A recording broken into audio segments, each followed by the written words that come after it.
মুসলিম ধর্মাবলম্বীদের ক্ষেত্রে আমি একদম ফ্যাকচুয়ালি বলছি, তাদের যেটা ফ্যাক্ট, যেটা বাস্তব, তাদের ধর্মের ক্ষেত্রে যেহেতু কাস্ট হয় না, সেই কাস্ট না থাকার কারণে তাদের এসসি এসটি সার্টিফিকেট দেওয়া যায় না। তাই জন্য একটা পথ বার করার জন্যই কিনা তাদের ওবিসি সার্টিফিকেট দেওয়া হচ্ছে। প্রিয় দর্শকরা দেখুন, ওবিসি সার্টিফিকেটের কি বিপদ এই মুহূর্তে যেভাবে দেওয়া হচ্ছে। সেইখানে নতুন তালিকায় সিংহভাগ মুসলিম জনগোষ্ঠী ওবিসি, যেহেতু তারা এসসি এসটি পান না। অন্তর্ভুক্তি ৭৬টি মুসলিম শ্রেণী। ওবিসি এ বিভাগে এ শ্রেণীতে মোট ৪৯টি জনগোষ্ঠী রয়েছে, যেমনটা এর আগেই বলছিলাম দর্শকদের। ওবিসি এ শ্রেণীতে ৩৬টি মুসলিম জনগোষ্ঠী জায়গা পেয়েছে এই রাজ্যের নতুন বিজ্ঞপ্তি অনুসারে, যেটার উপর স্থগিতাদেশ এসেছে।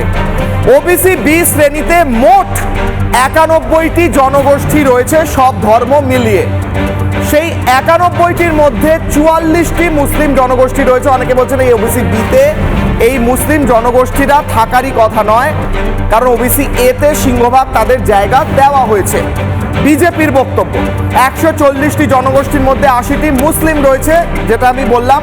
টোটাল ১৪০টির মধ্যে ৮০টি, এবং ১৭% সংরক্ষণে প্রশ্ন থাকছে, যেখানে চাকরিতে ১৭% কিংবা এডুকেশনে ১৭% সংরক্ষণ, সেখানে অমুসলিমদের জায়গাটা কোথায়?